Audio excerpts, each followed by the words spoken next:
Hey Dietitian Lab, welcome back to another episode of the Director Spotlights. And today we are going to be interviewing Dr. Stephanie Petrosky with Nova Southeastern University. Thank you so much for joining us, Stephanie. I really appreciate it.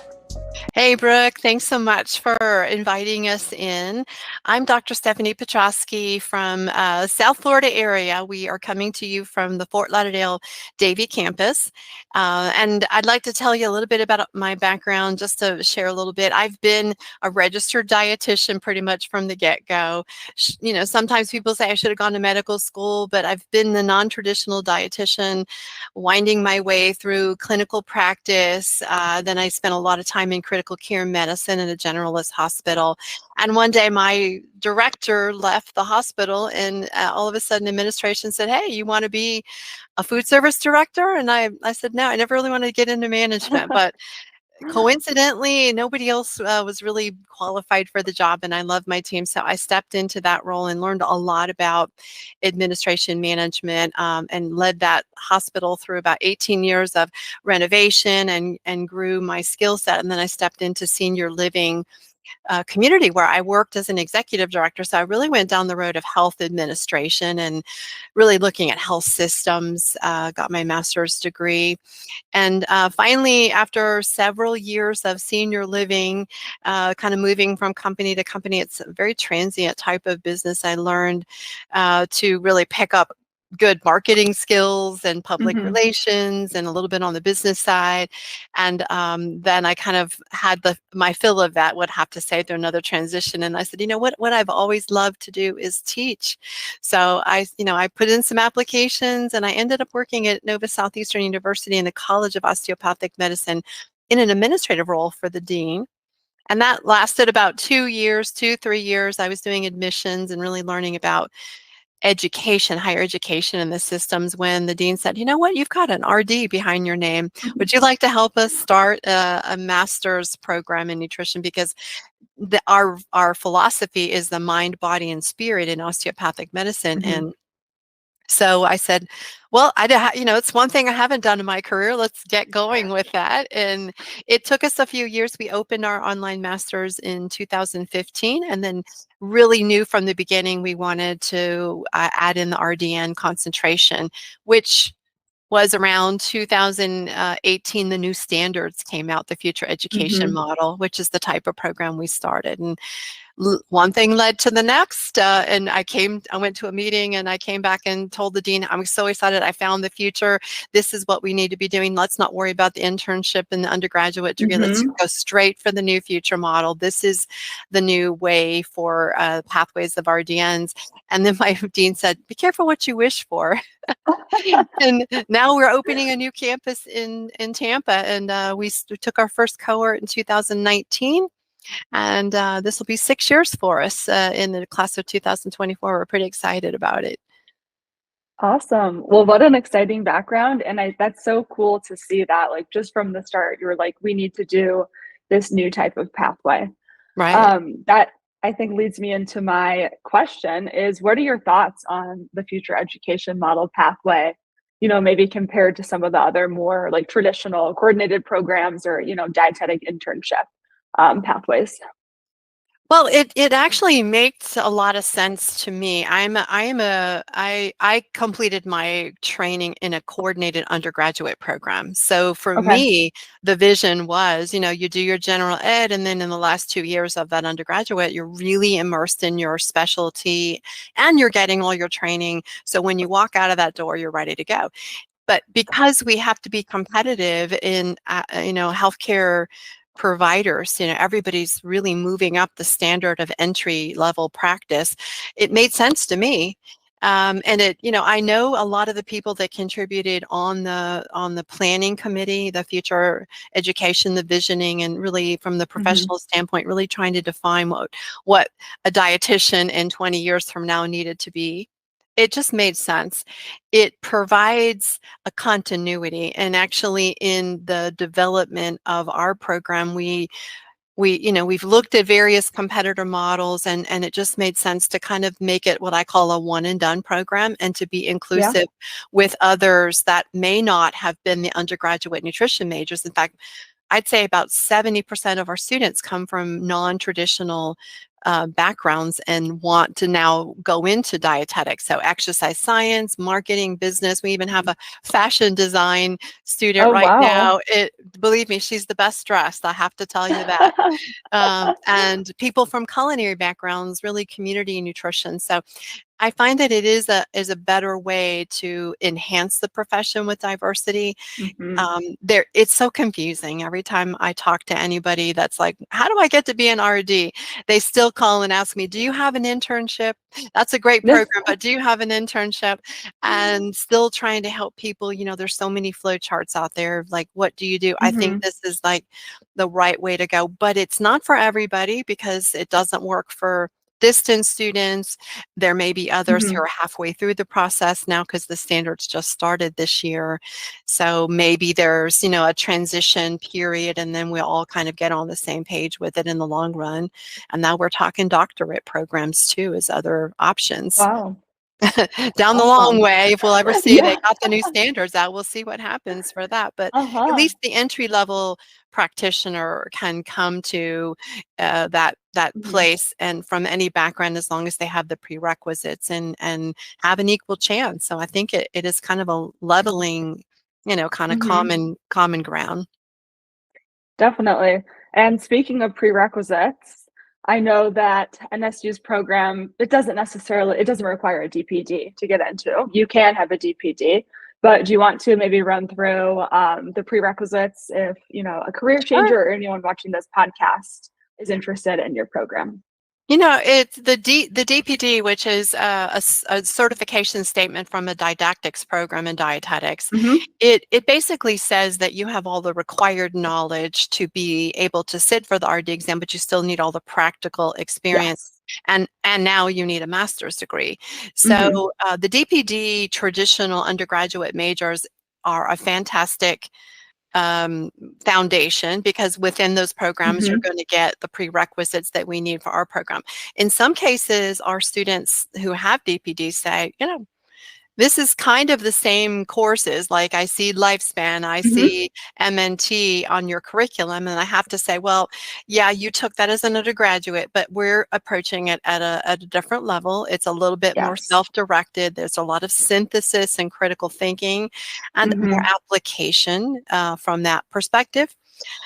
So from the admissions side, a DPD student is, better, I think, all in one package ready to go, but Mhm. equally a very, motivated student who's maybe from exercise science.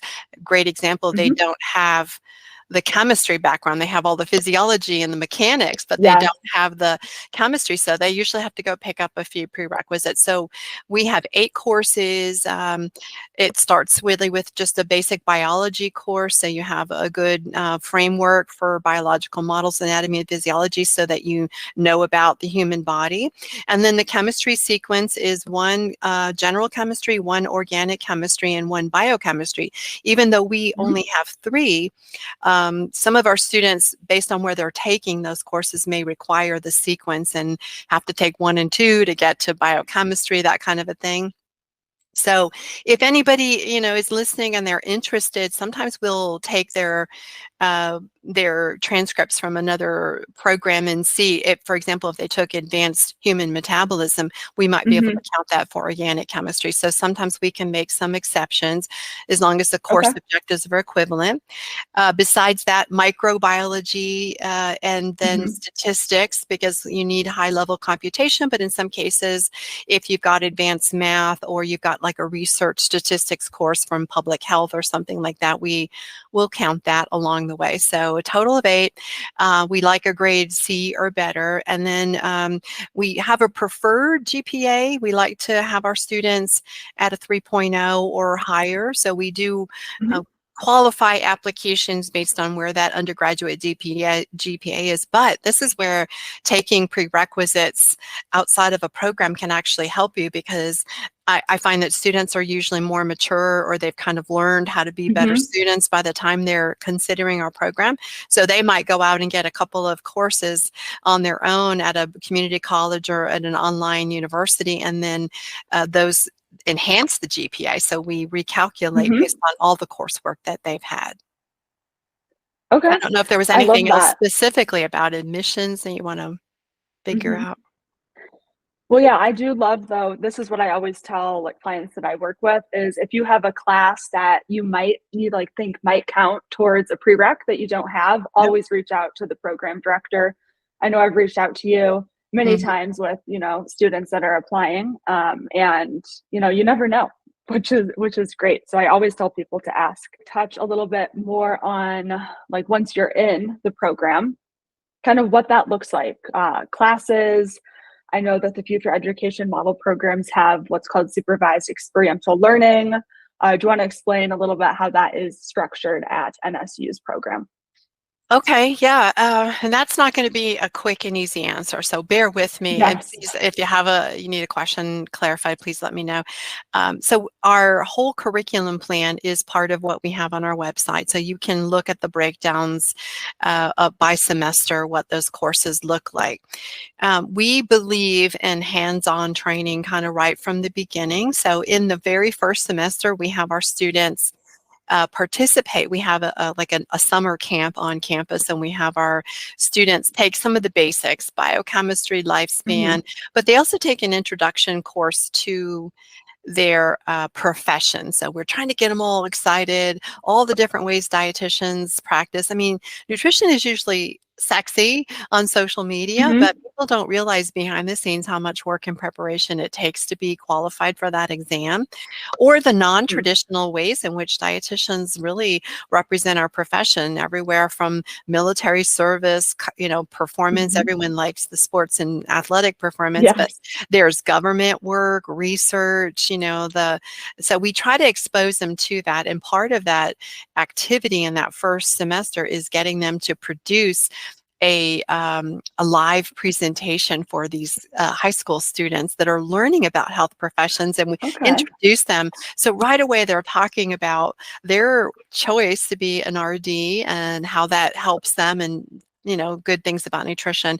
Then the next semester we build up on that, where they take a skills lab, and they're working with practice, such as counseling and MNT basics. Just really, it's very concentric, a lot learning at the same time. We're doing public health kind of, and Mm-hmm. patient client health at the same time. And then in that third semester, they're already doing practicum. So they take coursework on the Fun. side, and we send them 3 days out into community rotation. So right away, community is a big part of our program.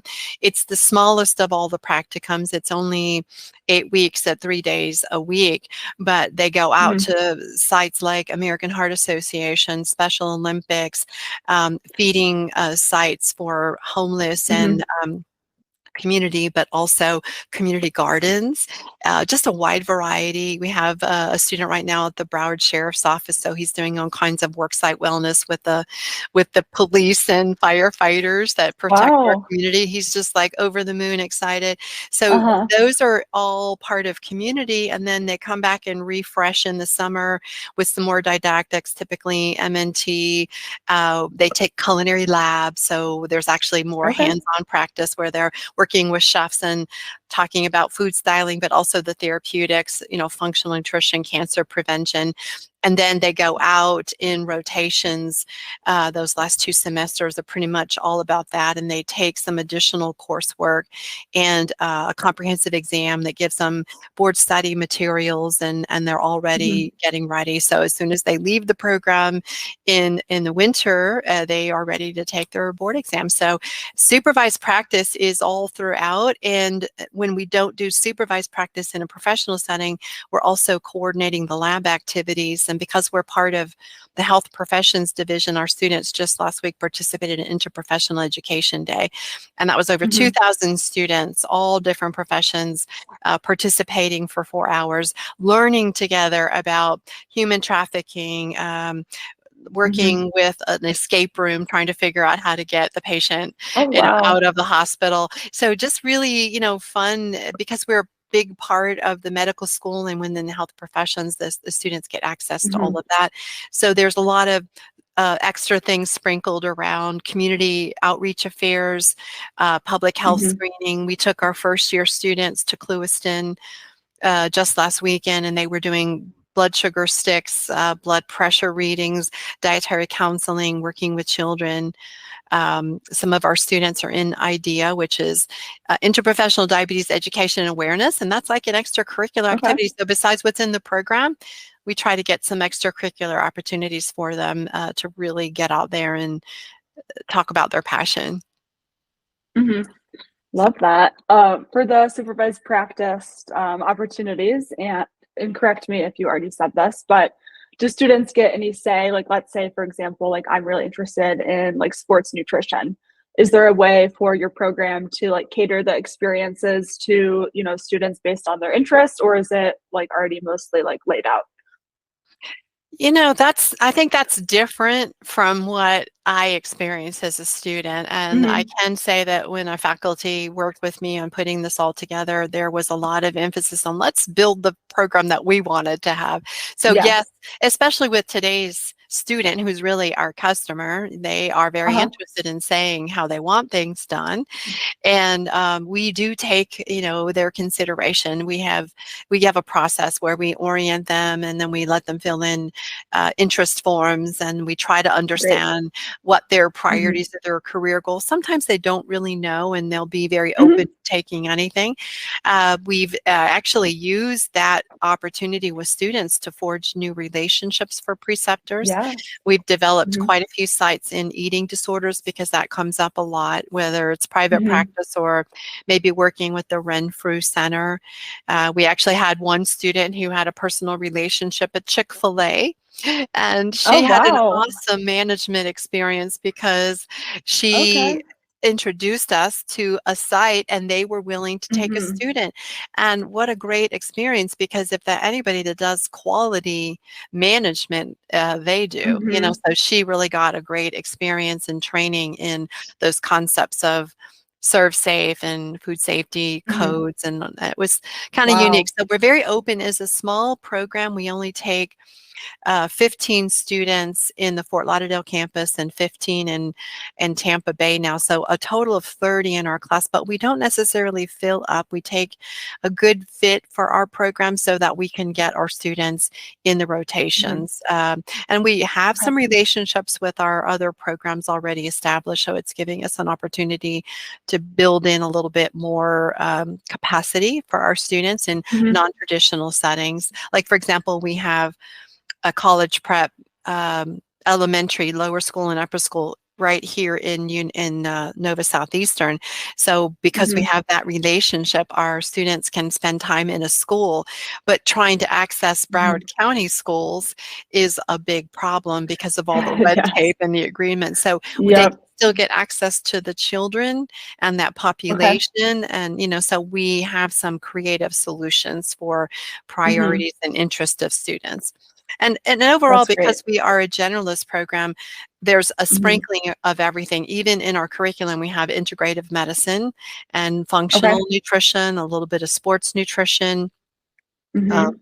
so anyway, there's just been a lot of, um, I would just say interprofessional interest that we're trying to do. So That's hope that great. helps. Yeah. I th It does. Yeah, especially functional nutrition, I feel like has been a buzzword recently, so I'm sure a lot of people will be happy to hear that that's incorporated as well as sports. And then just to clarify really quickly as well on the supervised learning, just because I get so many questions about this on my side. Um, so Nova Southeastern does secure the supervised learning for the students. However, in like the Chick-fil-A example, if a student maybe finds another opportunity, you will also support that, correct? Absolutely. We want to have as much involvement as we can from the Hmm. student. And it gets a little bit more complicated the more individuals that we have with interests. But we had a really Hmm. a great opportunity come up with, for example, University of Miami. They have a athletic it's Olympic sports. It's not the football program, but it's everything else but the Okay. football program.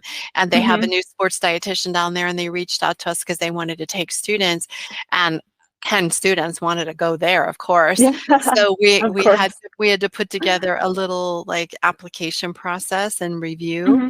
and make it competitive. So we Hmm. tried to handle it fairly. And that Okay. those are Yeah. sometimes examples when you can't feed everybody what they want, right? You Yes, have to of course. kind of rotate it. So in the future, another student will go there. For example, management, will try to Hmm. spread that love around a little bit. So by the end of the Okay. program, everybody's had a nice variety of their top few picks. Hmm. Definitely. And we, Yes, just and I always. let me just say one more thing about Sure. that. We have our scheduled rotations, but in some cases, Hmm. based on the situation, we may be able to do a 2-week elective rotation because we Okay. are on the future model. It's competency based. We don't necessarily Hmm. track hours. So as long as they've met the minimum 900 hours to Florida, we can allow them to do more. So sometimes students will do that like on their break, or if they hurry up and Hmm. finish all their competencies and they get done a little bit early, we can schedule something in for them on an elective, That's like a great. pediatric rotation for somebody who's not really spent a lot of time with children. Hmm. I love that flexibility. That's awesome. I feel like a lot of programs, at least from what I've witnessed, are not as flexible. So that's great. Mm.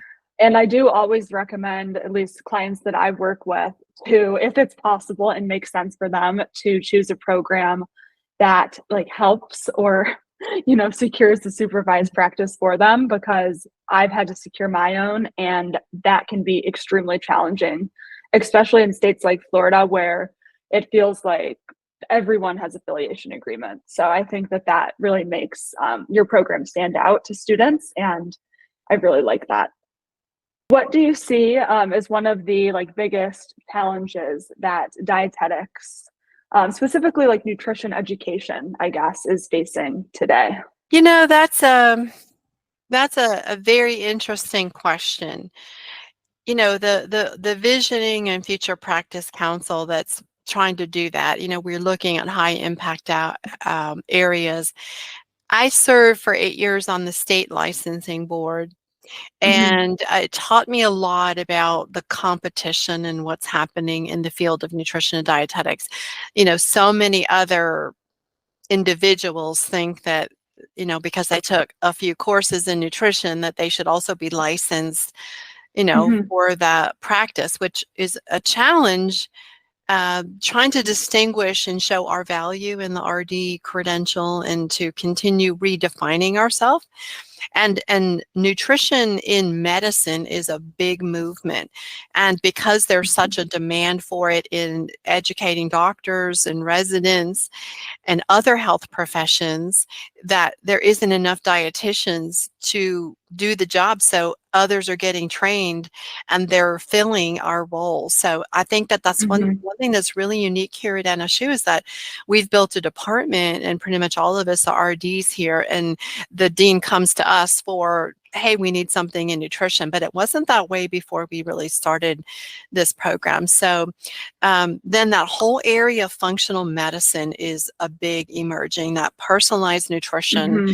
trend where you have to really know about nutrigenomics and how to read those Hmm. lab tests and be proficient at that, because that's a highly prolific business, but it's not public health. It's not making Americans address the obesity epidemic. What it's doing is it's those that can have facials and Hmm. hairdressers and also have a personalized nutritionist. And hey, that might be a great business niche and certainly Hmm. profitable. But in the true sense of what we are trying to do, which is save the world with nutrition, it Hmm. doesn't necessarily get across all those borders. So those that are really interested in serving public health, the WIC nutritionist, and some Hmm. of these community agencies have to really start to be innovative with those grant funding, opportunities. So in the future, I mean, it's great. I think that we've elevated our entry level to a graduate degree, and that's on par with occupational therapy, Yep. speech therapy. But you just think about how physical therapy went to that, and then all of a sudden they went right into the doctorate level, and now they've become Hmm. independent practitioners. So there's a lot for us to still grow, but it goes back to reimbursement and how do we get Mm-hmm. paid for our services. So that's why I think personalized nutrition is a very attractive area, because you have discretionary income with customers. You don't have to deal with insurance. So all that credentialing, and hopefully everybody listening to this has signed a petition and supported the MNT bill, because Yes. that's a big deal. Anytime those action alerts come up, we encourage our students to jump on that, because we need that, legislation to help us improve our reimbursement so we can be value to the team. But, just an example, we have a little outpatient practice going here in NSU, because we have a medical practice, lots of clinics. So we set it up, Mhm. and theoretically, our model's pretty good. I mean, we could bring the university a little bit less than $200 an hour for our services. And, Wow. that's not too far away from, what the doctors have to bill is for patients to get to that same Yes. level. So if we're really good with being on our insurance plans and doing our Mhm. credentialing piece, we are at least low risk income, right? We don't need a lot of bells and Mhm. whistles and fancy Yes. machines to do our job. Although I do have an Mhm. in-body machine in my clinic, and that makes a big Oh, difference to my patients, because they're like, oh, they really see definitely. their efforts are working. Yeah. Oh, awesome. Yeah, thank you for answering that question. I'd like to ask, as many nutrition professionals that I can, especially, because you've been in the space. So I appreciate that and just like to get that perspective. Actually, before I ask my last question, is there anything else that I missed about Nova Southeastern's program that you would like to cover or highlight? Um, well, I think, through our chat today, we've kind of covered a lot of highlights. I would like Hmm. to mention, our interest and affinity to international students, because Hmm. not that we promote that, we have within the confines of our Office of International Affairs head at NSU really developed a good pathway for working with our international students. And from my licensing experience in the state of Florida, I can see that there's a high Hmm. quality education outside of the states, but sometimes what does it mean to get it translated? So we have a Hmm. process in place for understanding English proficiency and academic equivalence, so we can really find out how a student would qualify potentially for our program if they, for example, took an undergraduate degree in nutrition and dietetics in India or Hmm. Europe, that they would have pretty much all they need, as long as they feel comfortable that they can be successful. And we found that that's pretty interesting. Um, we have been, seeing, just kind of as an FYI, a graduate student is typically at a different stage in their life, and they often are supporting Hmm. themselves. So one thing Yes. that we see with our, common students is, even though we have planned this to be an immersion professional type program that is anywhere from 11 to 14 credits a semester. That's a pretty heavy load for graduate school. They are still resilient enough to try to find part-time jobs. So we Hmm. work with them. We try to keep our schedule focused so that life can also be reasonable. So we do take a lot of input from our students. Our students have representation on our curriculum committee. We stay really involved with how things are going. And our faculty are fantastic. We've got a really great assortment of specialists. We're not all of the Hmm. same model, so we like that collaboration and interest. So I think that they've contributed a lot to the education experience with our students. And then again, Hmm. if you didn't catch that at the beginning, we are opening a Tampa campus. It's operating as a Hmm. branch campus. So we're bi-coastal now in the state of Florida, and we are working together as one group of students. And that's going to bring some challenges and new ideas, but we've got some great students already selected for that campus. And I think it's going to be a nice, opportunity for us to grow and bring this to more students, because now we'll be able to increase our admissions. We've been seeing application increases around 30% every year.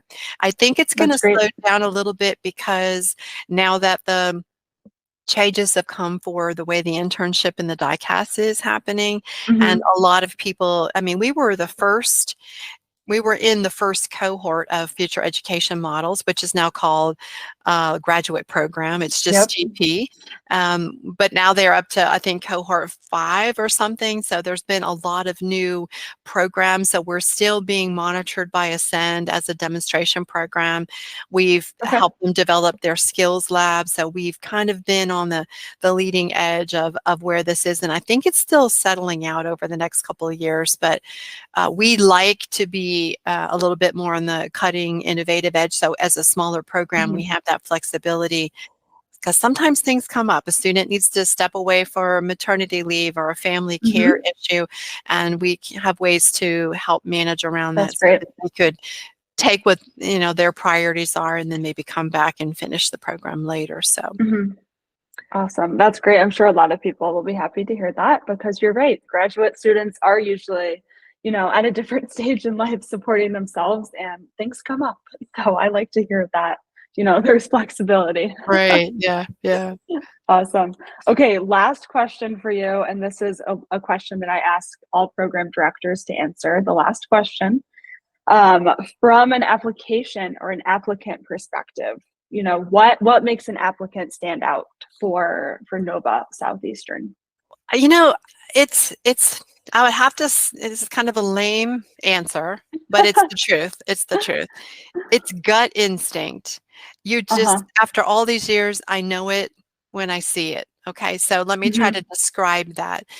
There is an attention to detail, particularly in the way they communicate. The first thing I look at is their personal statement.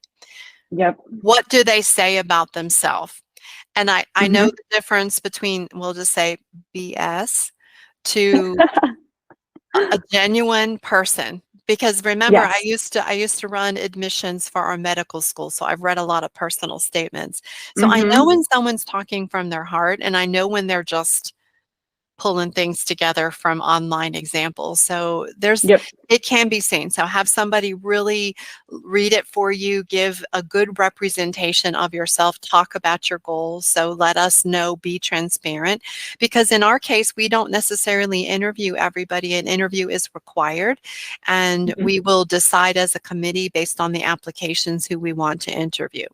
So that's important. You got to get to interview. Right? You can just apply, but you got to get to interview. Yes. Also, in the application, we like to see work-related experience. And if you haven't had the opportunity to work in the area of nutrition, how you translate those transferable skills. So even if you're a medical assistant or you're working as a receptionist in a salon bar or Orange Theory or whatever that job is, find a way to pull out the skills that you think will help you in the profession of dietetics.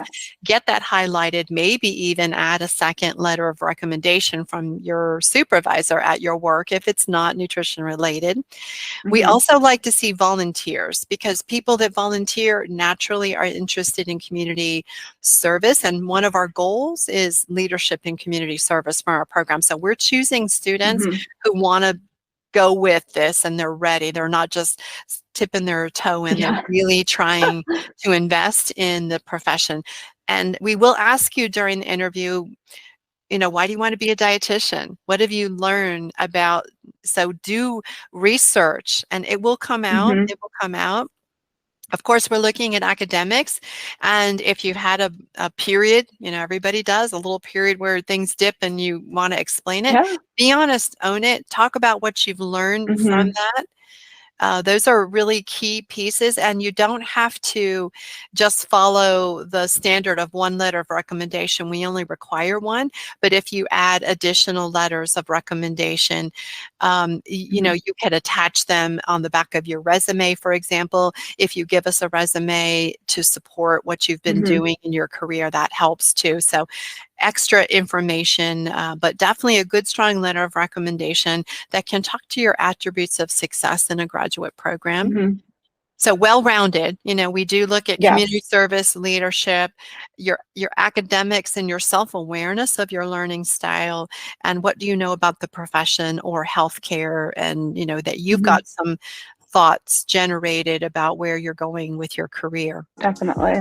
Oh, those are all great. Thank you so much for coming on and talking to the Dietitian Lab. And I hope that this podcast is just a resource to anyone who's considering dietetics as a career choice, anyone who is considering graduate school, anyone who's in Florida and is considering Nova Southeastern.